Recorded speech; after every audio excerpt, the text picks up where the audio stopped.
తెలియకుండా 109 సర్వే నెంబర్లో ల్యాండ్ అమ్మడం జరిగింది. అయితే నేను అడుగుపెడితే ఇది లేదు అని చెప్పి నా దగ్గర మండల ఆఫీస్కి వెళ్తే డాక్యుమెంట్స్ పాస్బుక్ నా పేరు మీద లేదు కాబట్టి నేను ఆర్టీఏ ద్వారా దరఖాస్తు పెడుతుంటే చాలాసార్లు ఆర్టీఓలో కలెక్టర్ను అందరినీ సంప్రదించిన సీఎం ప్రజావాణికి దగ్గర పోయి అడిగితే అప్పుడు డాక్యుమెంట్ వచ్చాయి. డాక్యుమెంట్లో రచ్చ పేరు మీద పాస్బుక్ ఉంది, అది లక్ష్మణ్ భార్యకి ఇచ్చారు అని చెప్పి నేను ప్రజావాణి చైర్మన్తో తప్పుడు రిజిస్ట్రేషన్ అని చెప్పి కంప్లైంట్ చేశాను.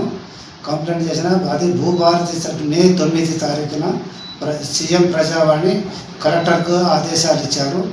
ఆ ఆదేశాలు తన భర్త నీకు ఎలా వస్తుందని చెప్పి గొడవపడ్డారు. నీకు ఎలా వస్తుంది అని చెప్పి కలెక్టర్ అడిగాడు. నేనన్నా మా ఫాదర్ మా తాత ఆస్తి, ఆమె భర్త సంపాదించిన ఆస్తి కాదు, నా ఫాదర్ ఆస్తి నాకు కావాలి అని చెప్పి నేను అడగడం జరిగింది.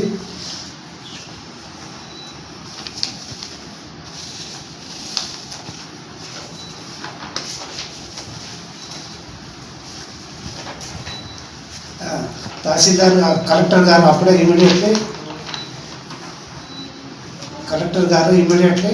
రిపోర్ట్ తహసీల్దార్ దగ్గర నుంచి తెప్పించారు. ఆ రిపోర్ట్ ప్రకారం 16/5 తారీఖు కలెక్టర్ తెప్పించారు. దీన్ని కూడా లెక్క చేయకుండా దీన్ని కూడా పట్టించుకోలేదు.